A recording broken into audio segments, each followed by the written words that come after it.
네, 안녕하세요. 반갑습니다. 2020년 스마트 비즈니스 엑스포에 참여해 주신 여러분께 감사드립니다. 발표를 시작하기 전에 몇 가지 안내 말씀드리겠습니다. 저는 이번 세션 사회자로 카이타에서 회장 직책을 맡은 브라이언트 선입니다. 원활한 진행을 위해서 참가자 전원 분석을 합니다. 발표 중에 질문 있으신 분들은 채팅창이나 Q&A 창을 통해서 한글 또는 영어로 사회자에게 질문을 해주시면 발표 후 질문 시간에 종합해서 사회자가 발표자의 대표로 질문하고 답하는 방식으로 진행합니다. 발표 내용은 전부 레코딩하고 이벤트 후에 공유될 예정입니다. 발표 중 여러분의 모습도 같이 레코딩될 수 있고 공유될 수 있다는 말씀드립니다. 발표되는 내용과 슬라이드는 달라스 한인 상공의 의소와 한인 IT연합회의 서명 동의 없이는 재사용하거나 공유하실 수 없습니다. 오늘 발표 내용이 필요하시거나 다른 분들과 공유하시기를 원하시는 분들은 달라스 한인 상공의 의소나 한인 IT연합에 연락해 주시길 바랍니다. 오늘 발표는 QAO의 양자 머신러닝 알고리즘의 기반이라는 제목으로 박현병님께서 발표해 주시겠습니다. 발표는 한글로 진행됩니다. Welcome everyone. Thank you all for joining us today at 2020 Smart Business Expo. Before we start, I'd like to tell you a few housekeeping items. The moderator for this session is Brian Sun, who is the president at the KAITA. All participants will be muted throughout the session. Any question you may have, please use the chat or Q&A window to the moderator, either in English or Korean.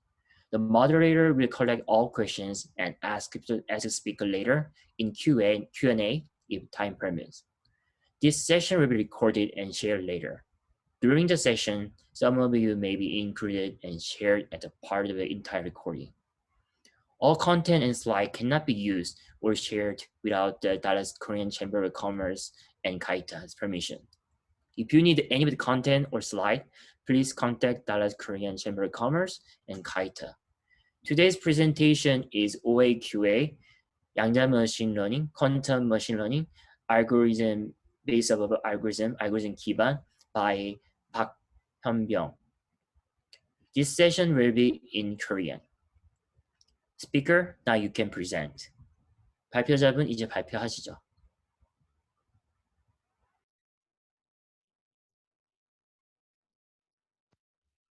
안녕하세요. 저는 머신러닝과 양자 컴퓨터를 좋아하는 박현병이라고 하며 별명으로는 올이라고 불립니다. 이 발표는 양자 컴퓨터를 처음 접하시는 분들을 대상으로 하고 있고 QAOA가 무엇인지 간략히 설명을 드리는 자리입니다. 수학적인 해석이나 코드를 짜면서 결과를 보는 일체의 행위를 하지 않으니 마음 편히 들어주시면 감사하겠습니다. 이 발표는 머신러닝이 무엇인지 그리고 양자 컴퓨터가 무엇인지 그래서 최종적으로 양자 머신러닝이 기반인 QAOA가 무엇인지 가볍게 살펴보는 자리입니다. 그래서 QAOA 자체보다는 이를 이해하기 위한 배경 지식이 주로 나오니 이 점 양해 부탁드립니다.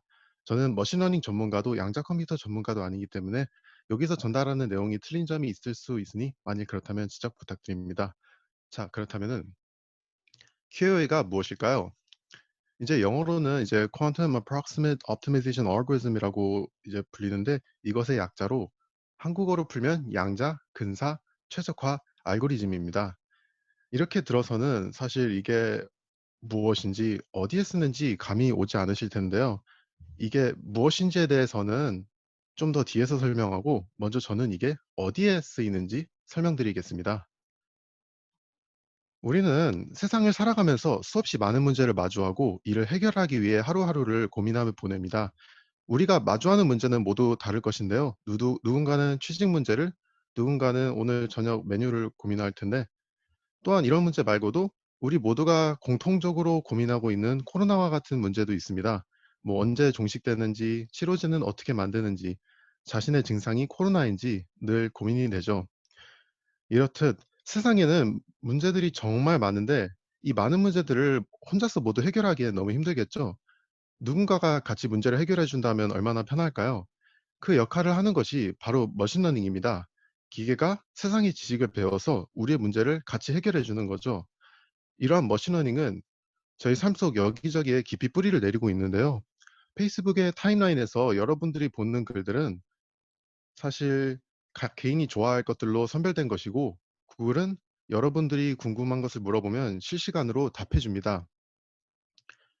머신러닝이 더욱 발전하면 발전할수록 우리 문제들을 더 쉽게, 더 많이 해결해 줄 수 있게 되고, 결과적으로 우리 삶의 질은 더욱 나아질 것인데요. 예로 가령 식당이나 옷 같은 것을 기계의 추천으로 손쉽게 찾고, 더 나아가 의료에서는 신약 개발을 돕고, 농업에서는 최적의 상태로 농작물을 돌보거나 기상을 더욱 정확히 예측해 피해를 최소화시키는 등 다방면으로 우리 삶의 머신러닝은 큰 영향을 미칠 수가 있습니다. 하지만 현재 머신러닝은 성장의 한계점을 맞이하고 있습니다. 그 이유는 머신러닝은 여러분들이 쓰고 있는 컴퓨터에 기반하고 있기 때문인데요. 그 말은 여러분들의 컴퓨터가 낼 수 있는 성능의 한계점을 벗어나지 못한다는 의미입니다. 가령 예시로 컴퓨터가 1 더하기 1은 2라는 계산을 1초가 걸려서 계산할 수가 있고, 이것이 계산 속도의 한계점이라면 이 컴퓨터를 사용하여 하는 머신러닝 역시 1 더하기 1은 2라는 계산을 한번 할 때마다 1초가 걸릴 것입니다.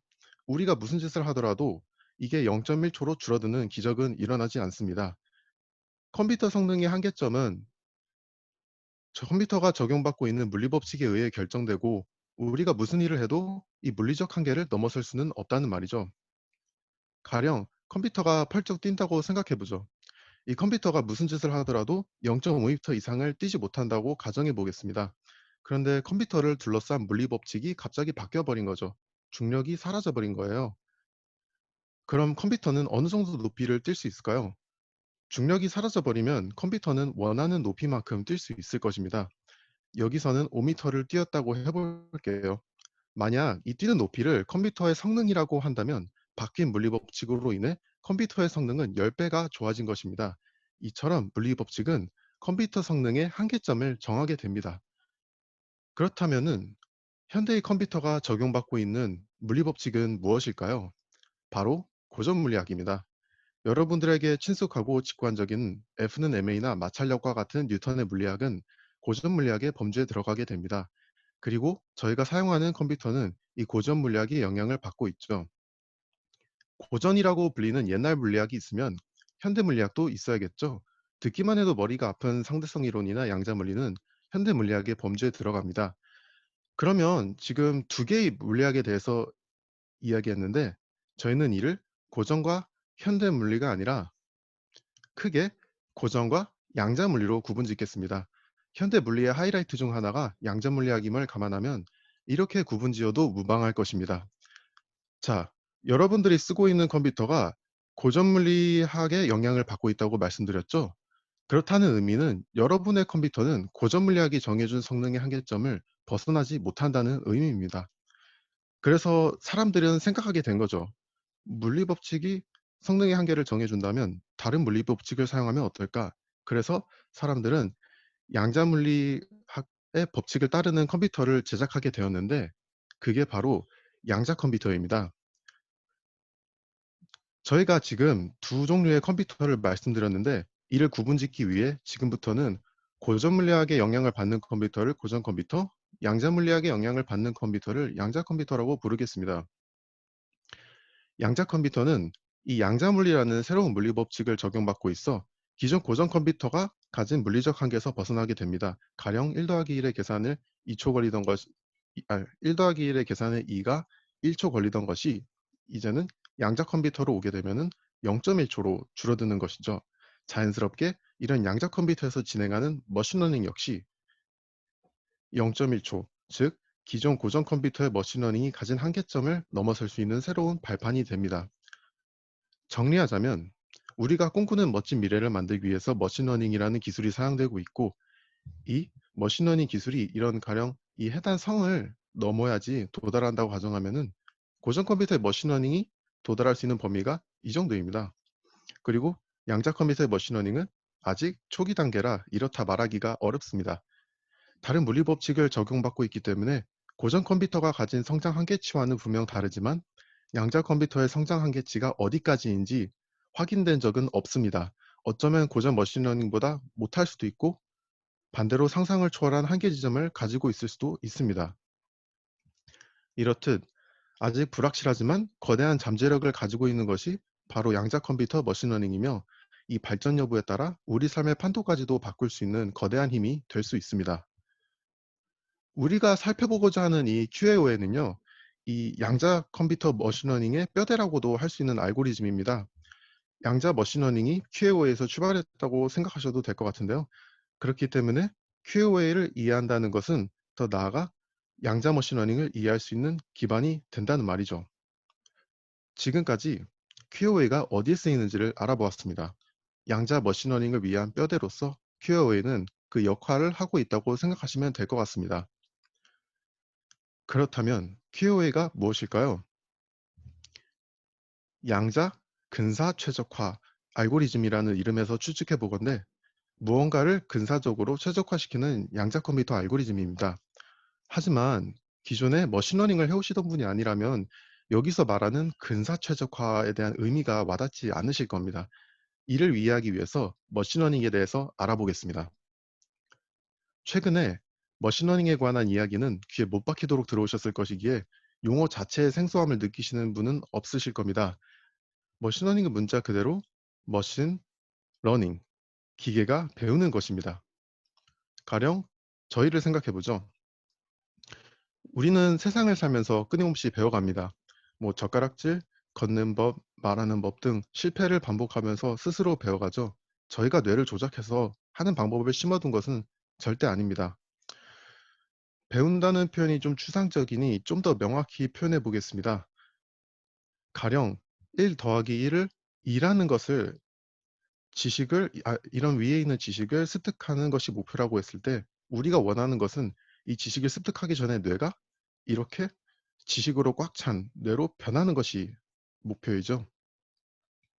이때 외부에서 뇌에 조작을 가해서 지식을 습득시키면 이를 입력받는다고 하고, 뇌가 자율적으로 지식을 내부에서 생성시킨다면은 이를 배운다고 표현합니다. 이전까지 기계에게 무언가를 시키려면 우리가 일일이 모든 것을 기계의 뇌에 직접 입력시켜야 했습니다. 예로 젓가락질을 할 줄 아는 기계를 만든다고 생각해 보죠. 현실에서 젓가락질을 하면서 벌어질 수 있는 일들을 전부 상상해 보세요. 젓가락을 거꾸로 집을 수도 있고, 실수로 떨어뜨릴 수도 있고, 젓가락 한 짝이 너무 위로 올라오게 잡을 수도 있습니다. 바로 여기서 문제가 터지게 됩니다. 현실에서 벌어질 수 있는 상황은 거의 무한대에 가깝기 때문에 이 모든 상황에 대처 가능한 젓가락질을 하는 기계를 만들기 위해 우리가 주입해야 하는 지식의 양이 너무 방대한 것입니다. 우리의 목표는 젓가락질을 하는 기계를 만드는 것입니다. 이를 위해서 꼭 지식을 주입시켜야 할 필요는 없죠. 그래서 지식을 주입시키는 대신 기계가 스스로 젓가락질을 배우게 하는 방법을 생각하기 때문에 시작했습니다. 이것이 바로 머신러닝입니다. 기계에게 지식을 주입시키는 것이 아니라 기계가 스스로 지식을 배우게 만드는 것이죠. 머신러닝을 통해서 젓가락질을 배우는 기계는 스스로 다양한 동작을 취해가며 젓가락질이 가능해질 때까지 실패를 경험하며 배워갑니다. 가령 여기선 실패를 한 번도 반복하지 않았던 뇌가 실패를 반복해 가면서 점차 내부의 젓가락질에 관한 지식이 쌓여가시는 것을 보실 수 있죠. 이게 바로 머신러닝의 학습 방법 중 하나입니다. 자, 그런데 기계의 뇌가, 저희가 자꾸 뇌라고 하니까 이게 구체적으로 어떤 것인지 잘 와닿지 않으실 텐데요. 그러니 이 뇌를 수학의 함수라는 것으로 생각해 볼게요. 가령 기계의 뇌가 어떤 상황을 마주하면 판단을 내려야죠. 함수도 똑같습니다. 가령 어떤 입력을 받게 되면은 출력을 내놓게 되죠. 생각을 조금 더 확장해 보면 우리 자신의 뇌도 함수와 비슷하게 동작함을 알 수 있습니다. 비가 오면 우산을 피고, 배가 고프면 밥을 먹고, 피곤하면 잠을 자죠. 이는 함수와 동일한 역할을 하고 있습니다. 입력을 받고 출력을 내놓게 되죠. 이 세 가지 예시만 들었는데요. 우리의 뇌는 훨씬 더 많은 상황에 대처할 수 있습니다. 우리의 뇌는 거의 무한대에 가까운 매우 다양한 상황에 대처할 수가 있고, 만약 저희가 이제부터 뇌를 함수라고 가정한다면 이렇게 무한대 상황에 대처할 수 있는 함수를 만들어내는 거는 쉽진 않겠죠. 앞서 우리는 뇌를 통해 지식을 입력받는 식을 배우는 알아보았습니다. 근데 지금부터는 이 뇌를 함수라고 생각했습니다. 이 뇌를 함수로 입력받는다는 것은 외부에서 함수를 직접 지정해 주는 것과 같고, 배운다는 것은 함수가 내부를 수정해야 하는 것과 같습니다. 이제 함수를 좀 더 구체적으로 봅니다. 기계의 뇌를 함수라고 표현했었고, 뇌를 생각해 보면은 항상 경험에 의해 변하고, 이렇게 변하는 뇌는 상태가 고정돼 있을 수가 없죠. 그렇기 때문에 뇌를 대체한 함수 역시 항상 고정돼 있을 수가 없습니다. 이렇게 항상 변화하는 함수는 어떻게 표현될까요? 이렇게 다음처럼 W라는 변수를 가진 임의의 함수로 표현할 수가 있습니다.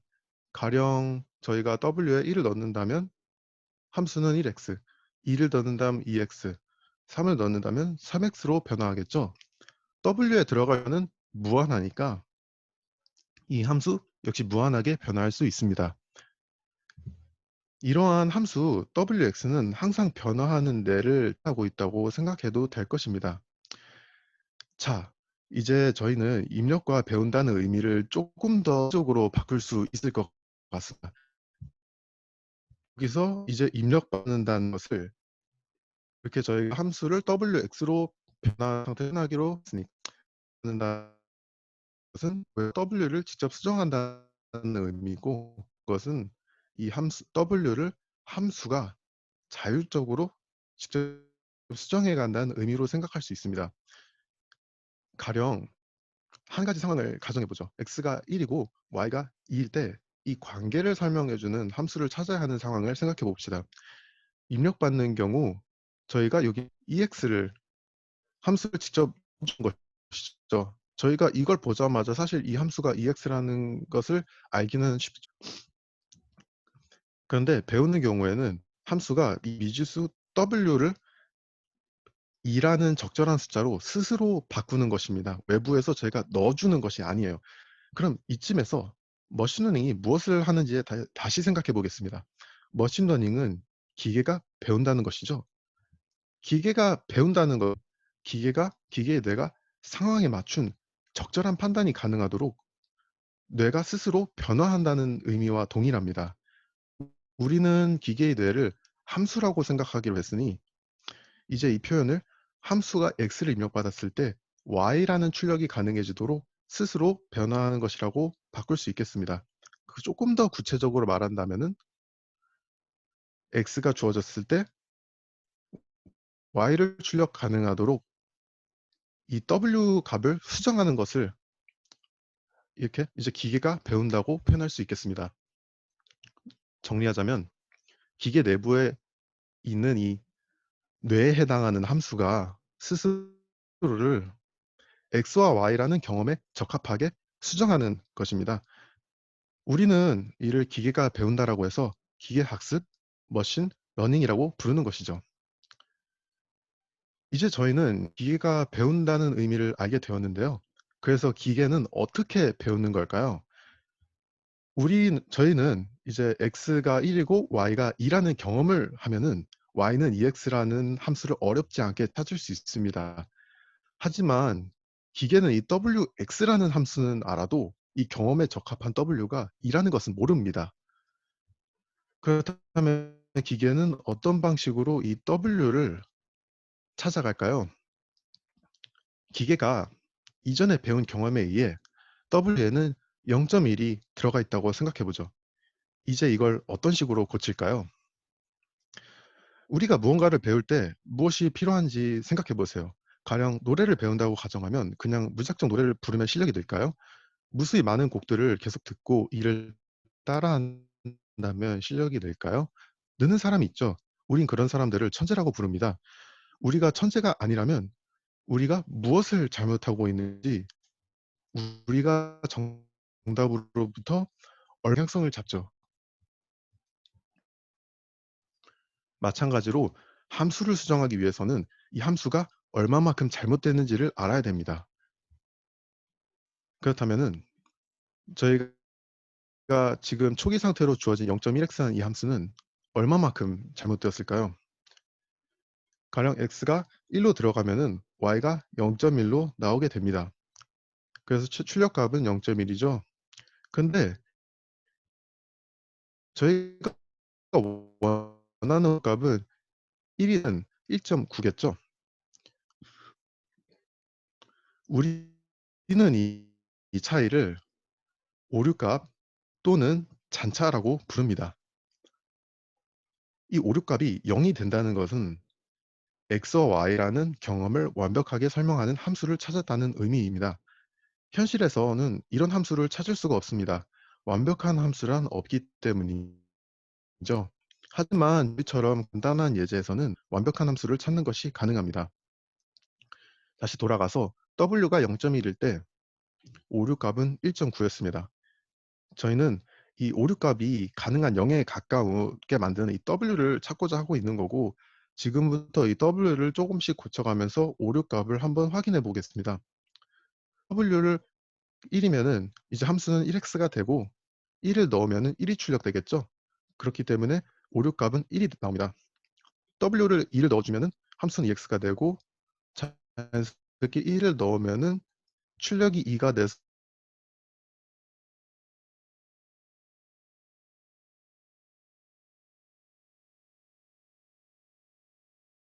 가장 잘 설명하는 최적의 함수를 찾은 것을 알 수가 있습니다. 이렇듯 이 w를 이렇게 적절하게 조정해 가면서 오류를 최소화시키는 과정을 최적화, optimization이라고 부르는데요. 최적화를 했다는 것은 가장 오류가 적은 함수를 만드는 w를 찾았다는 의미입니다. 이 최적화를 조금 수학적으로 일반적으로 설명하면은 x와 y라는 함수가 있으면 이 y가 가장 작아지는 요죠. 여기 x를 찾는 것입니다. 어떠한 방법을 사용하든 상관이 없고 이 x를 찾기만 하면은 최적화라고 부릅니다. 저희는 이 최적화를 w와 오류값 사이의 함수에 적용해서 오류값이 가장 작은 w를 찾은 것이죠. 그러면은 최적화는 알겠는데 근사 최적화는 무엇일까요? 저희가 근사 최적화에 대한 의미를 알기 위해 여기까지 설명을 한 것이잖아요. 현실의 문제는 매우 복잡하기 때문에 W와 오류값의 관계가 다음처럼 복잡하게 나타납니다. 이때 가장 작은 오류값을 가진 W를 찾는 것을 최적화, 가장 작진 않지만 최선을 다해 찾은 작은 오류값을 가진 W를 찾는 것을 근사 최적화라고 부릅니다. 근사 최적화보다 최적화가 경험을 더 잘 설명해 주지만 최적화는 현실에서 거의 불가능할 뿐더러 시간이 많이 소요됩니다.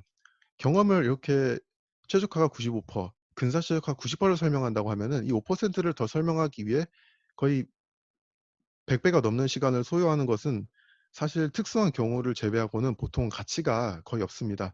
그래서 일반적으로 저희는 현실에서 근사 최적화를 많이 사용하게 되죠.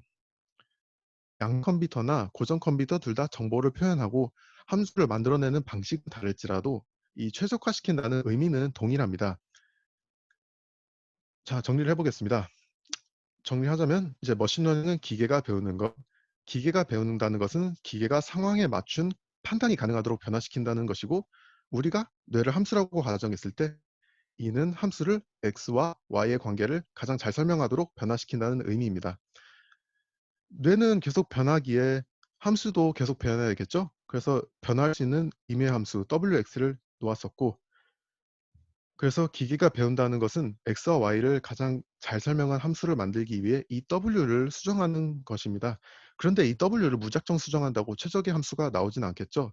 즉, 특정 w 값일 때 이 x와 y라는 경험을 얼마만큼 설명을 못하는지를 알아야 합니다. 이를 오류값이라고 불렀고, 이 지표가 있어야 어느 w일 때 함수가 오류가 가장 적은지를 알 수가 있습니다.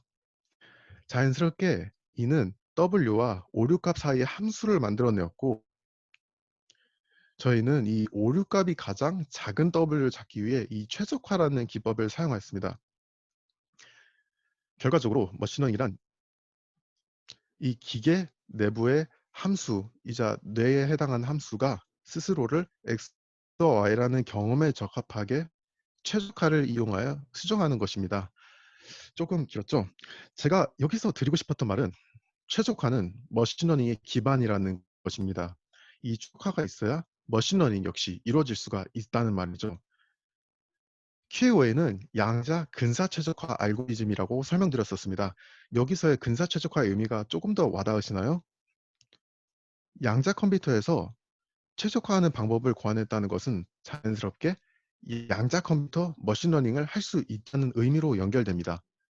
이런 맥락에서 봤을 때 QA는 양자 컴퓨터 머신러닝의 기반이라고 할 수가 있습니다. 최적화는 머신러닝에서 사용되는 도구일 뿐 사실 그 이상도 그 이하도 아닙니다. 단지 그걸 고전 컴퓨터에서 하느냐, 이 최적화를 양자 컴퓨터에서 하느냐 그 차이일 뿐이죠.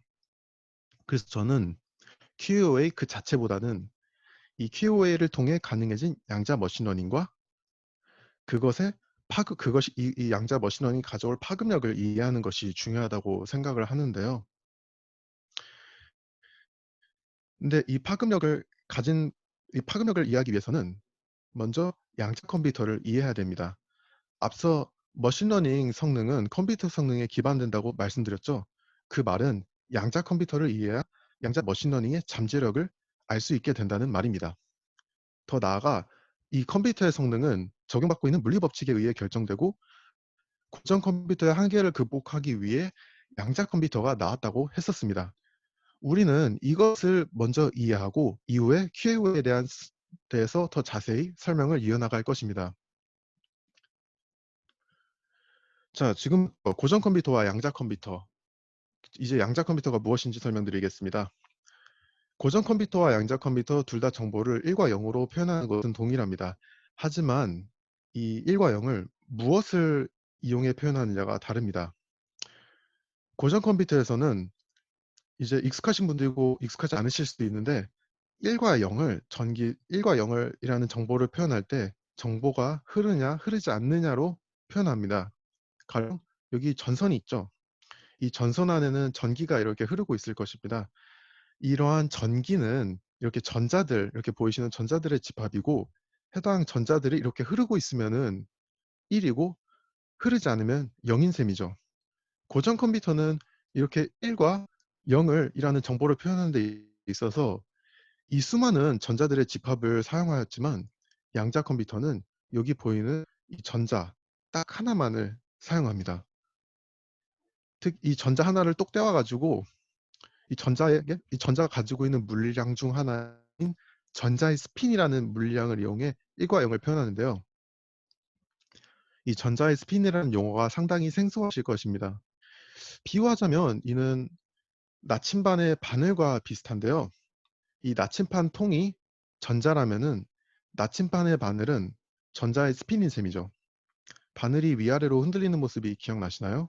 이 바늘을 이 바늘이 아래를 가리키면은 1, 위를 가리키면 0이라고 생각을 하면 됩니다. 이렇듯 고전 컴퓨터와 양자 컴퓨터의 상이한 1과 0의 조정 방법이 다른 물리 법칙의 적용으로 이어지게 됩니다.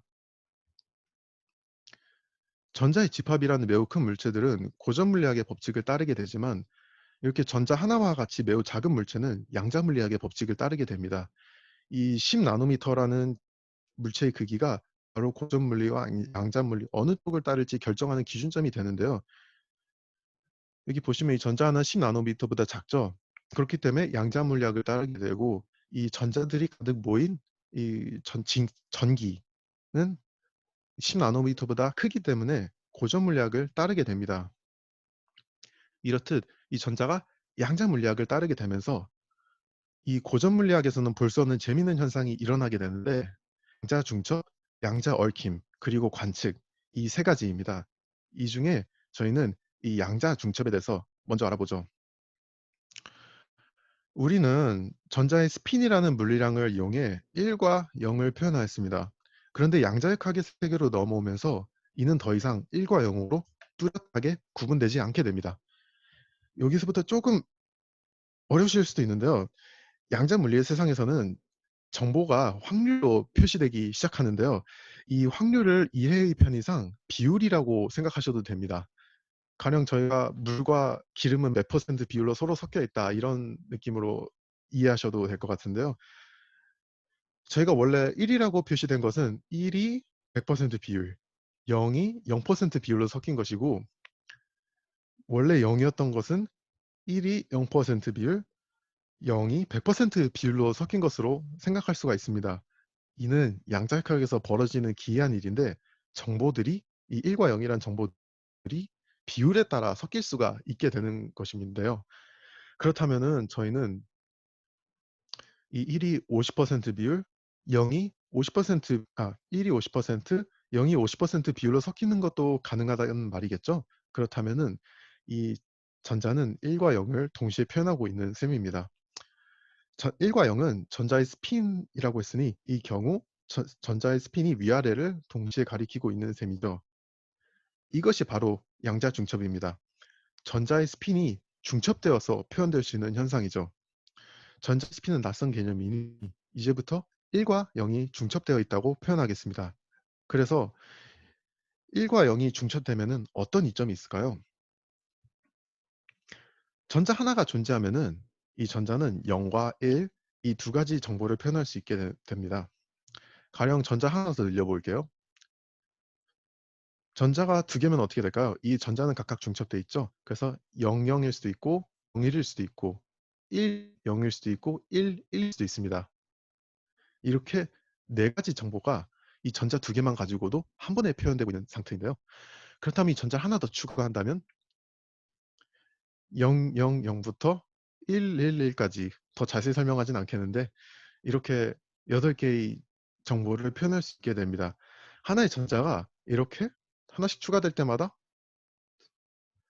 표현할 수 있는 정보 양이 2배씩 기하급수적으로 증가하게 됩니다. 그래서 만약 이런 전자가 n개가 있으면은 동시에 표현 가능한 정보의 수는 2의 n승의 정보가 됩니다. 이게 상당히 어마어마한 정보를 한 번에 들고 있는 셈이죠. 가령 약 30개의 전자를 이렇게 들고 있다고 생각해 볼게요.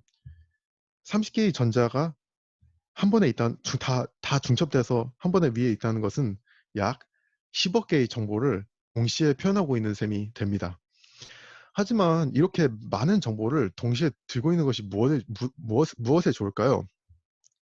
양자 컴퓨터의 강력함은 단순히 정보를 한 번에 많이 표현할 수 있다는 데 있지는 않습니다.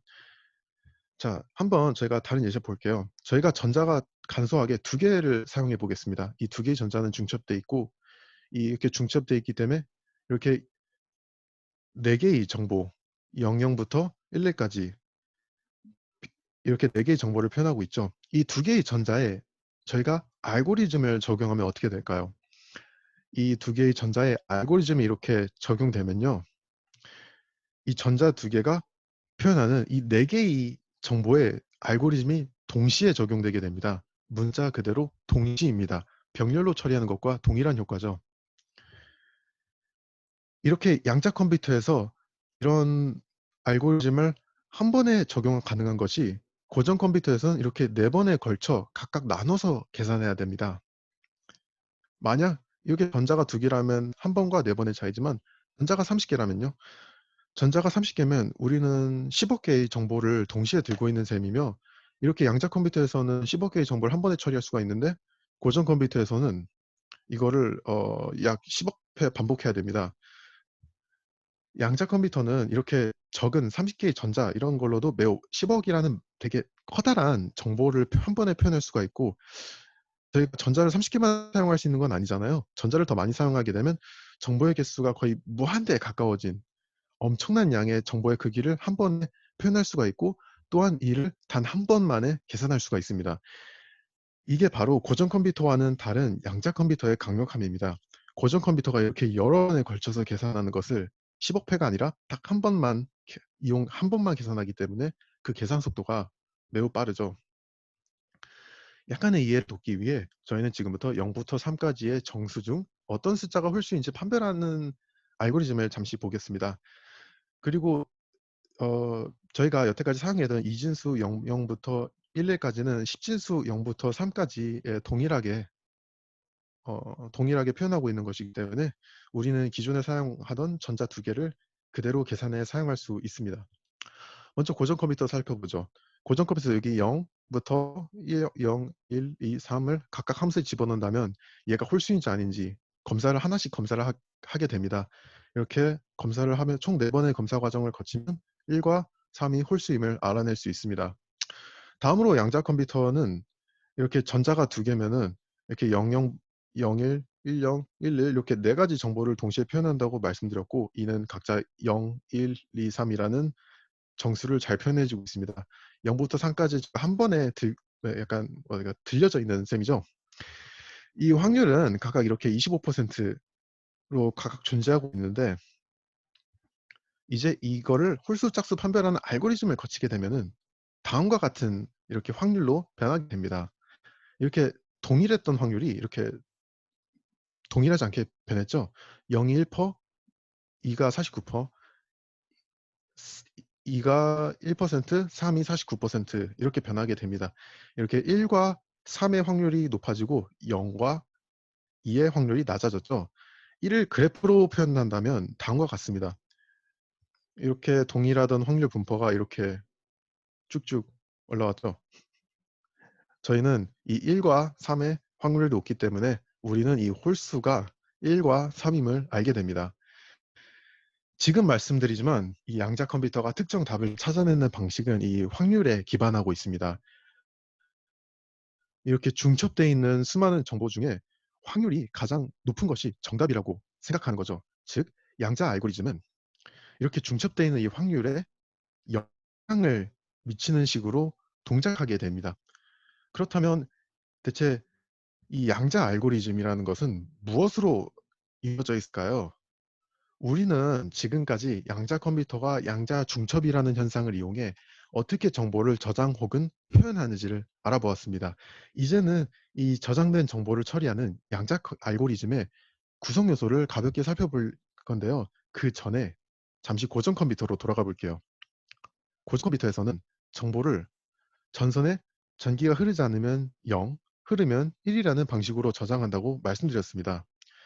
그럼 이 저장된 정보를 이용하여 알고리즘을 만들어야겠죠. 이 알고리즘에 하는 것이 바로 and, or, not과 같은 논리 게이트입니다. 친숙하신 분도 있고 아닌 분도 계실 텐데 여기서 이 게이트들에 대한 설명은 별도로 드리진 않겠습니다. 이런 논리 게이트들을 이렇게 잘 조합하면요, 이 들어온 어떤 입력을 이렇게 들어온 입력을 처리해서 원하는 최종 출력을 내보낼 수가 있습니다.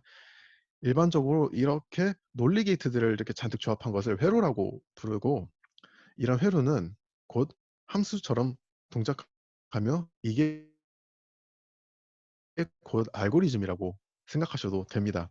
이를 조금 더 간소화시켜서 표현한다면 이렇게 저희가 항상 늘상 보아오던 이렇게 익숙한 형태로 표현할 수도 있겠죠. 이렇듯 고전 컴퓨터는 이 전기와 논리 게이트를 이용하여 이 정보들을 저장하고 처리할 수가 있습니다. 이렇게 전자와 논리 게이트를 잘 조합한다면 정말 놀랍게도 우리가 사용하는 컴퓨터의 모든 프로그램들을 만들어낼 수가 있게 됩니다. 이렇게 가볍게 고전 컴퓨터의 저장과 처리 방식에 대해 살펴본 이유는 현재 양자 컴퓨터가 이런 방식과 매우 흡사한 형태로 정보를 저장하고 처리하고 있기 때문입니다. 양자 컴퓨터가 전자 하나를 이용하여 1과 0을 표현한다고 말씀드렸고, 이는 고전 컴퓨터의 전기와 비슷하죠. 고전 컴퓨터에서 전기에 저장된 정보를 논리 게이트로 처리했던 것처럼 양자 컴퓨터에서도 전자에 사용된 정보를 양자 게이트라고 불리는 것으로 처리하게 됩니다. 양자 게이트는 이렇게 논리 게이트가 and, or, not 등으로 이루어져 있는 것과 다르게 U3하고 control not gate라고 불리는 이 CNOT하고 U3 이렇게 두 개의 게이트로 이루어져 있습니다. 앞서와 마찬가지로 이 게이트들에 대한 설명은 별도로 드리진 않겠습니다. 다만 기억해 주셨으면 하는 것은 이 두 개의 게이트만 있으면요, 저희는 모든 양자 알고리즘들을 만들 수 있다는 사실입니다. 그렇기 때문에 저희가 이 U3하고 CNOT을 잘 조합하면은 이 양자 얽힘 현상도 구현할 수가 있습니다. 앞서 양자 물리에서는 재미있는 세 가지 현상이 일어난다고 말씀드렸죠. 그중 하나가 바로 양자 얽힘이었습니다. 일상생활에서 얽혀 있다는 표현이 무엇이죠?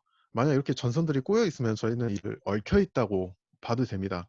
그렇다면은 양자 얽힘에서는 무엇이 서로 얽혀 있는 걸까요? 바로 이 두 개의 전자입니다. 이 두 개의 전자가 이렇게 서로 얽히면은 우리는 이를 양자가 얽혀 있다, 양자 얽힘이라고 부르게 됩니다. 이렇게 얽히게 되면은 이 두 개의 전자가 동일하게 움직이는데요.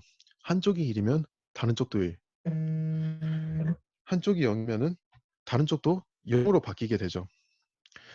정말 신기한 사실은 이 두 개의 전자가 이렇게 우주의 반대편에, 정말 말 그대로 우주의 반대편입니다. 각각 떨어뜨려 놓아도 서로 동일하게 움직입니다.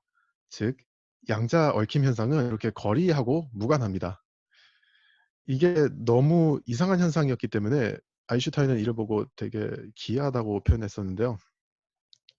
이런 양자 순간이 이렇게 양자 얽힘을 이용한 기술 중에 양자 순간 이동이라는 기술이 있습니다. 이 양자 얽힘 현상을 이용하여 정보를 전송하는 기술인데요. 이를 이용해서 빛의 속도를 넘어서는 통신을 만들고자 하는 시도가 있었는데 아직까지 성공하지는 못했습니다.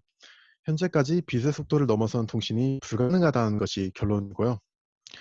이제는 마지막으로 양자 세상의 재미있는 현상, 즉 관측이라는 것에 대해 설명드리겠습니다. 앞서 돌아가 보면 저희는 이 두 개의 중첩된 전자로 네 가지 정보를 표현했습니다. 그래서 이 네 가지 정보 중 이 11이 90% 확률이라고 가지고, 그러니까 90% 확률이라는 가장 높은 확률을 가지고 있기 때문에 이 11이 정답이라고 말씀드렸는데 실제로 저희가 이 확률을 어떻게 확인하는지를 말씀드린 적이 없습니다. 그리고 이 확률을 확인하고자 할 때 사용되는 것이 바로 관측입니다.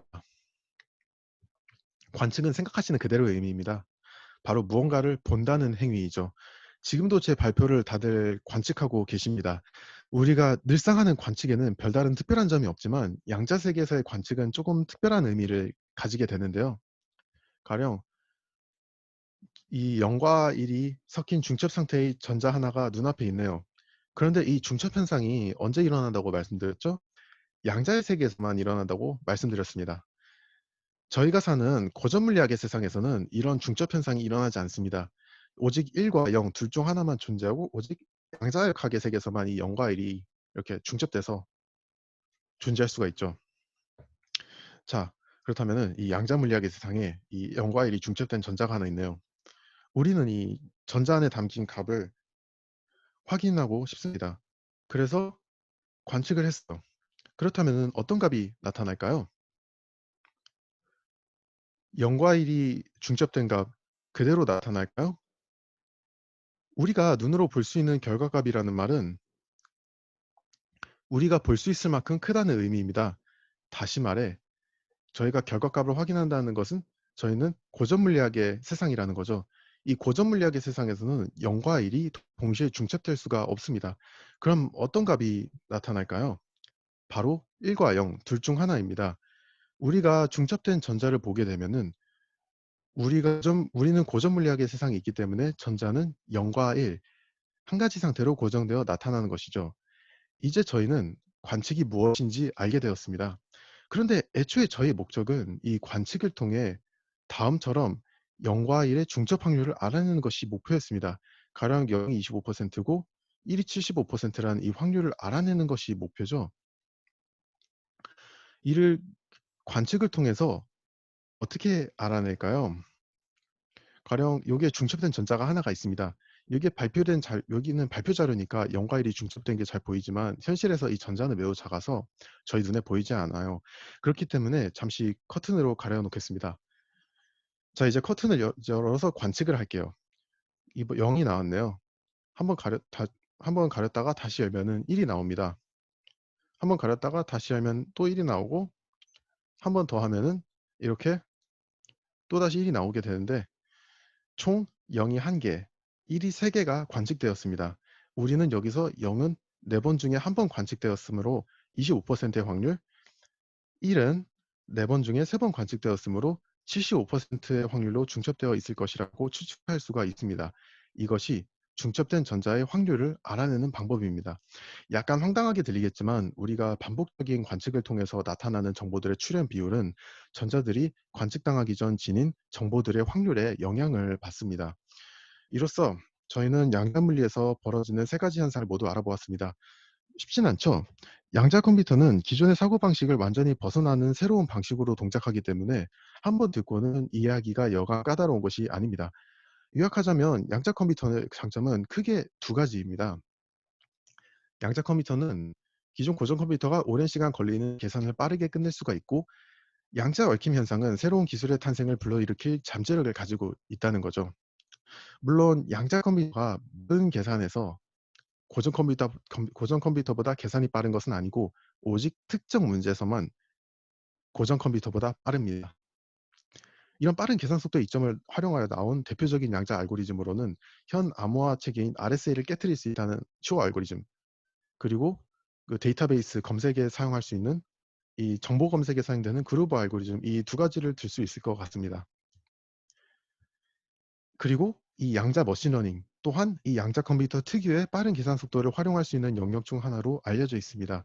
그렇기에 양자 머신러닝은 활발히 연구되는 영역 중 하나이고, 고전 머신러닝의 성능의 한계를 넘어서 새로운 머신러닝의 지평을 열어줄 희망인 셈입니다. 하지만 이 양자 컴퓨터의 전망은 그다지 밝진 않습니다. 양자 컴퓨터가 그 자체로 세상을 뒤바꿀 잠재력이 있는 물건이지만 정말로 상용화 가능한 양자 컴퓨터를 만들 수 있느냐라는 문제 때문입니다. 도대체 뭐가 문제길래 그러는 걸까요? 고전 컴퓨터를 생각해 보세요. 고전 컴퓨터는 전기가 흐르지 않고 흐르고로 정보를 저장한다고 했습니다. 전기가 무엇이죠? 바로 전자들의 집합입니다. 여기서 저희가 이 손으로 전선을 자꾸 흔들거나 혹은 충격을 가한다고 해서 안에 들어가 있는 전자들의 총량이 변할까요? 변하진 않을 겁니다. 혹 가령 전자들이 몇 개가 사라지는 기적이 일어난다고 해서 전기가 흐르다가 흐르지 않게 되나요? 그건 아니죠. 고전 컴퓨터의 정보는 손쉽게 변동하지 않습니다. 그렇다면 양자 컴퓨터로 넘어와 보죠. 양자 컴퓨터는 전자 하나를 똑 떼와서 정보를 담기 시작합니다. 이렇게 전자는 엄청나게 작죠. 10나노미터보다 작은데요. 이렇게 작은 전자에 정보를 담아 놓으면 이 정보는 외부의 충격에서 잘 보존될까요? 제가 장담하는데 지나가던 진드기가 이게 뭐야?' 하고 발로 슬쩍 밀어도 전자는 옆으로 대굴대굴 굴러가며 안에 담긴 정보는 바뀔 겁니다. 우리는 이 전자의 스핀이라는 것에 정보를 저장해 뒀었는데, 이 스핀은 나침반의 바늘과 유사하다고 했죠. 이 나침반에 충격이 가해졌다고 생각해 보세요. 그러면 이 바늘에 어떤 현상이 일어날까요? 이렇게 막 미친 듯이 뺑글뺑글 돌기 시작할 건데요. 아래를 가리키면 1, 위를 가리키면 0인데 이 나침반의 바늘은 정신없이 돌면서 1과 0이 지속적으로 바뀔 것입니다. 즉 정보가 보존되기 매우 힘들다는 말이죠. 전자의 정보를 담는 것의 문제는 이뿐만이 아닙니다. 이 외부의 충격이 전혀 없어도 시간이 지남에 따라 전자에 담긴 1이라는 정보는 0으로 바뀌어 갑니다. 이는 물로 비유해 보겠습니다. 뜨거운 상태가 1, 차가운 상태가 0이라고 해 보죠. 물을 끓여 가지고 뜨겁게 만들어 놓아도 이게 시간이 지나면 이렇게 열 에너지를 슝슝슝 해 가지고 다시 1은 0으로 바뀌어 갑니다. 이 현상이 전자에게도 똑같이 일어나는 건데요. 이 전자가 0일 때 가장 안정적인 상태, 물로 비유하자면 차가운 상태이기 때문에 억지로 이렇게 1로 만들어 놓아도 시간이 지나면 0으로 바뀌어 가게 되는 건데요. 이 문제는 사실 비단 양자 컴퓨터뿐만 아니라 이렇게 고전 컴퓨터에서도 마찬가지입니다. 이렇게 다음처럼 전기가 흐르고 있고, 그렇기 때문에 이 고전 컴퓨터에서는 이 전기가 흐르고 있는 상태를 1이라고 표시했죠. 근데 이 전자들이 가만히, 그러니까 저희가 차들을 잔뜩 몬다면 교통사고가 안 나긴 좀 힘들겠죠. 그러니까 이 몇몇 전자들은 멈출 겁니다, 서로 부딪혀 가지고. 그래서 열 에너지를 잃게 되겠죠. 여러분 컴퓨터를 만져보시면 뜨끈뜨끈하시죠? 이는 저장된 정보들이 잃은 에너지가 열 에너지로 전환돼서 그런 현상이 발생하는 것입니다. 다시 말해 에너지를 잃는 현상은 고전 컴퓨터나 양자 컴퓨터 둘 다 피해갈 수는 없습니다. 다만 고전 컴퓨터는 정보를 전기, 즉 전자의 집합으로 표시합니다. 전자 몇 개가 에너지를 잃어서 사라진다고 해도 전체 집합이 표시하는 정보는 이렇게 손쉽게 바뀌기는 힘듭니다. 하지만 양자 컴퓨터는요. 이 전자 하나의 에너지가 이렇게 없어져 버리면 거기서 끝입니다. 이런 전자의 정보를 담아두는 것은 마치 성냥개비로 정보를 표현하는 것과 같습니다. 성냥개비에 불이 붙은 상태를 1, 불이 꺼진 상태를 0이라고 해보죠. 우리가 불을 붙여놓아서 이 1이라는 정보를 오래오래 유지할 수 있을까요? 성냥개비의 불은 누군가가 가볍게 분 바람에도 손쉽게 꺼져버리고 시간이 지남에 따라 서서히 타들어갑니다. 성냥개비로 이 정보를 유지시키고자 하려면요. 불씨가 조금이라도 흔들릴 만한 모든 외부 요인을 원천적으로 차단하고 성냥개비가 자연적으로 꺼지는 시간을 조금이라도 늦춰야 됩니다. 전자도 동일합니다. 이렇게 전자에 정보를 담아두면은 이 정보는 노이즈라고 불리는 아주 사소한 외부의 영향에도 에너지를 잃어서 정보가 손쉽게 바뀝니다. 이를 보호하기 위해서 전자 주변에 무언가 영향을 미칠세라 우주 수준의 진공 상태를 만들어 버렸죠. 즉 외부와 이렇게 내부하고 외부를 철저하게 이렇게 분리시킨 겁니다. 그리고 또한 열 에너지가 있으면은 이 열 에너지 때문에 전자가 뜨거워하고 좌우로 흔들릴 테니 이를 막기 위해 이 절대 영도와 가까운 기온으로 주변 기온을 확 낮춰 버렸습니다.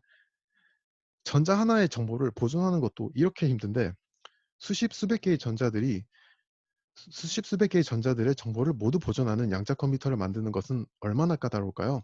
상상에 맡기겠습니다. 현재 IBM, 구글과 같은 기업들은 약 50에서 70개 정도의 큐비트로 이루어진 양자 컴퓨터를 만들었습니다. 여기서 이 큐빗이라는 것은 이 전자 하나와 동일한 의미를 가지신다고 생각하면 됩니다. IBM의 경우 2023년까지 1000큐비트 컴퓨터를 만들겠다고 공언했고 IBM, 구글 둘 다 2030년 전후로 100만 큐비트 컴퓨터를 만들겠다고 발표했습니다. 이 계획대로 순탄하게 잘 흘러가길 바랄 뿐입니다. 사실 양자 컴퓨터 시대가 정말로 도래할지에 대해서는 부정적인 견해가 매우 많습니다. 그만큼 난이도가 극단적으로 높기 때문이죠. 고전 컴퓨터도 과거에 비슷한 일을 경험했기에 양자 컴퓨터도 그럴 것이다 라고 말하고 싶지만 그 난이도의 차이는 상당합니다. 그렇다면 양자 컴퓨터 시대는 정말로 찾아올까요? 고전 컴퓨터의 현 상황을 이야기하며 이것에 대해 생각해 보겠습니다. 고전 컴퓨터는 분명 계속 발전해 갈 수는 있죠. 다만 성장 한계점에 가까워진 이상 그 성장 속도가 더뎌지고 있습니다. 이 고전 컴퓨터 성능의 발전은 이 반도체 집적도를 높이는 것이 주요한 원인으로 작용했다고 봐도 됩니다. 이렇게 같은 성능을 지닌 반도체가 이렇게 점점 작아지고 있죠.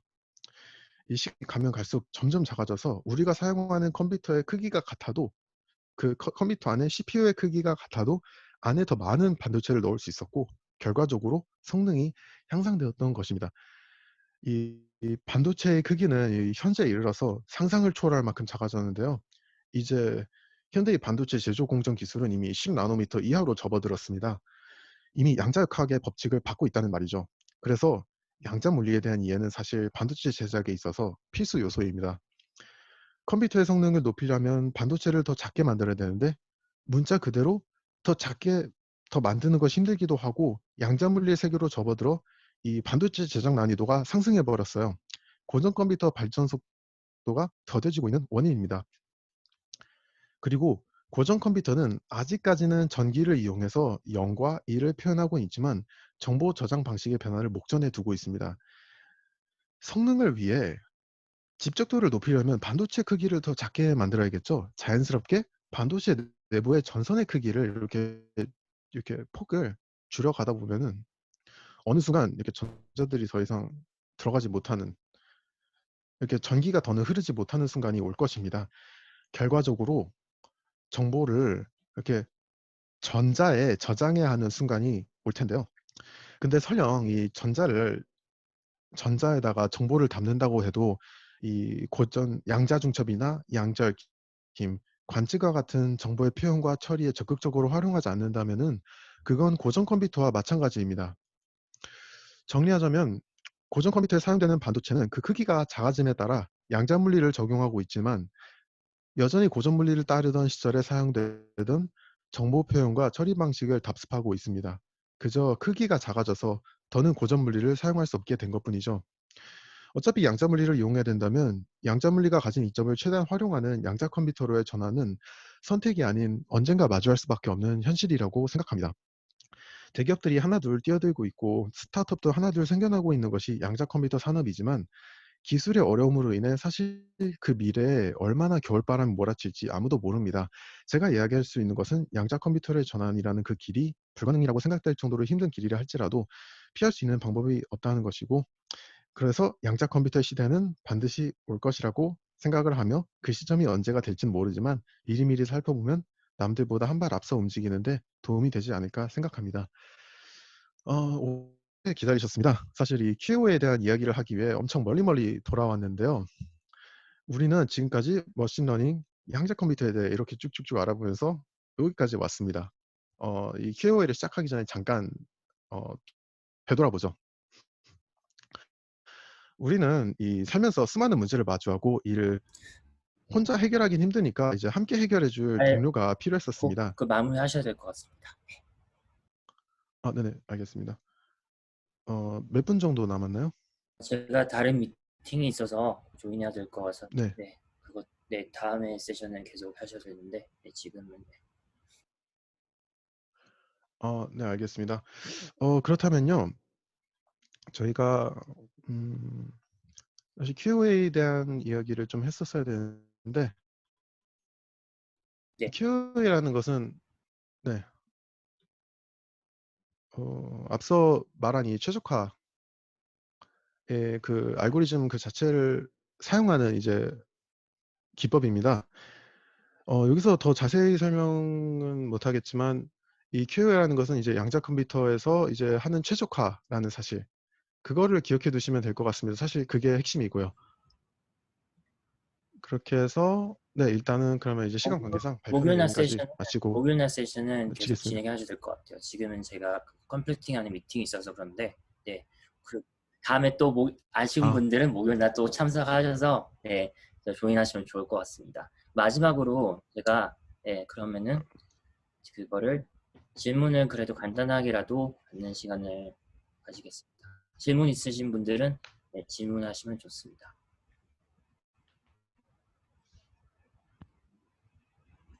제 화면 보이시죠? 네.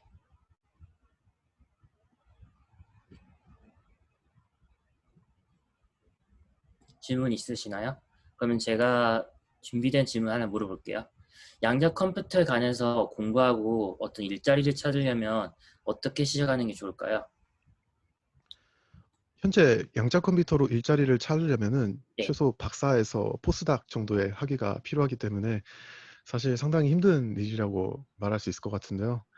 어 그러니까 지금 현재 컴퓨터 공학이나 뭐 물리학 어느 쪽을 전공해도 상관은 없지만, 이제 다만 지금 현재 양자 컴퓨터가 너무 초기 단계라서 상당히 로우한 레벨을 다뤄야 되기 때문에, 지금 그쪽에 일자리를 찾는다는 것은 이제 연구원으로 이제 취직하겠다는 말과 동일합니다. 아직까지는 양자 컴퓨터로 어떤 상용화된 양자 컴퓨터도 없고, 뭐 이제 양자 컴퓨터를 적극적으로 활용할 만큼 양자 컴퓨터가 아직 발전하지도 않았고, 그에 따라서 아직은 연구하는 단계이기 때문에. 네. 그러면 양자 컴퓨터에서 만약 바로 그게 가능하게 된다면 적용될 수 있는 사례는 어떤 게 있을까요? 일단 그 많이 들어보셨을 그 쇼 알고리즘, 이 그 RSA가 이제 현재 컴퓨터마다 이제 암호화를 하고 있는데 사용되고 있는데요. 이 암호화 체계가 무너지게 됩니다. 그래서 지금 현재 암호화 쪽 이제 근무하시는 분들은 사실 이걸 대비한 대응책을 세워두고 새로운 연구를 계속 진행하고 있고, 사실 양자 컴퓨터 자체가 지금 킬러 알고리즘이라고 할 수 있을 만한 것이 쇼어하고 그다음에 그룹 알고리즘이 두 가지 정도라서, 아직은 이렇다 어쩌다 할 만한 그런 충분한 양의 알고리즘이 나오지가 않았기 때문에. 네, 그래서 네. 네, 알겠습니다. 네, 그러면 마무리하겠습니다.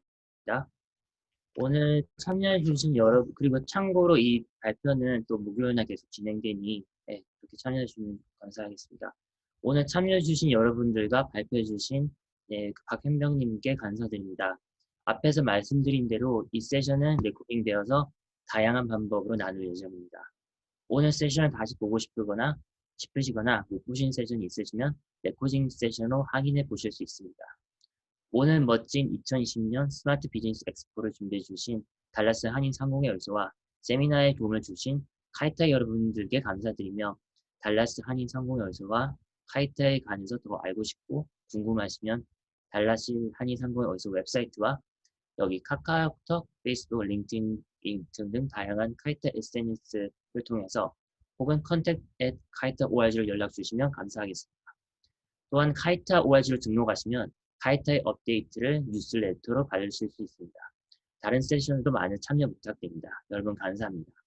Thank you all of you to attend this session. Thank you, Park Hyun-byung, for presenting the session.